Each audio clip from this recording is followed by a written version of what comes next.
हम सत्य वस्तु के जानने के लिए किसी की अपेक्षा ना रखें। प्राय यहां टूट जाते हैं नए उपासक कि लोग हमारा उपहास करते हैं, उसको लगता है कोई तो शाबाशी दे दे। भगवत मार्ग में तुम्हें कोई शाबाशी नहीं देगा। क्यों?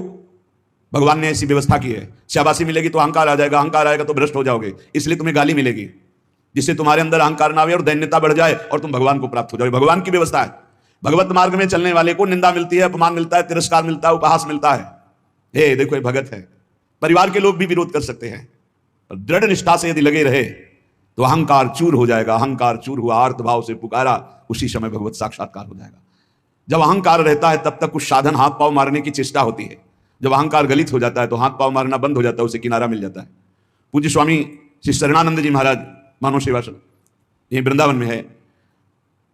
वो बाह्य नेत्र रहित थे, लाठी लिए जा रहे थे नवीन अवस्था में, नदी के किनारे। उनको तो पता नहीं था, मार्ग नदी के किनारे से था। कगार फटी और नदी में चले गए। लाठी भी पता नहीं कहां चली गई, आंखों से अब कोई दिखता तो अब किधर के लिए तैरना भी नहीं आता, और तैरे भी तो किधर के लिए, क्योंकि बाह्य नेत्र नहीं। बस अंदर से आया, अब तो गया, हाथ पैर मारना बंद कर दिया और कहा हे भगवान हम आपकी शरण में। आर्त शरण, जैसे गजेंद्र की, ऐसे आर्त भाव से शरण हुई। एक लहर आई, लठिया आई, दिशा मुड़ गई, किनारे खड़े हो गए। उनको लगा किसने कर दिया। उसी समय से अपने हृदय से भगवान को, अद्भुत ज्ञानी महात्मा, अद्भुत तत्व ज्ञानी महात्मा पूज्य स्वामी राम सुखदास जी महाराज, पूज्य स्वामी शरणानंद जी के कई सूत्र वर्णन करते थे। क्या तत्वबोध है।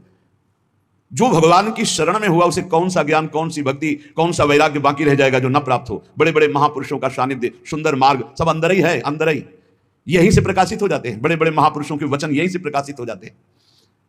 शरणानंद जी से जैसे कोई कहता स्वामी जी हमने ये बात तो कहीं लिखी पढ़ी नहीं, तो बोले नया ग्रंथ लिख लो, लिख लो। जो अनुभव मुझे हो रहा है मेरे हरि करा रहे हैं, तुम लिख लो, नया ग्रंथ लिख लो। ब्रह्म ऋषियों ने ही तो लिखा है, तो यहां से निकल रहा है, नया ग्रंथ लिख लो।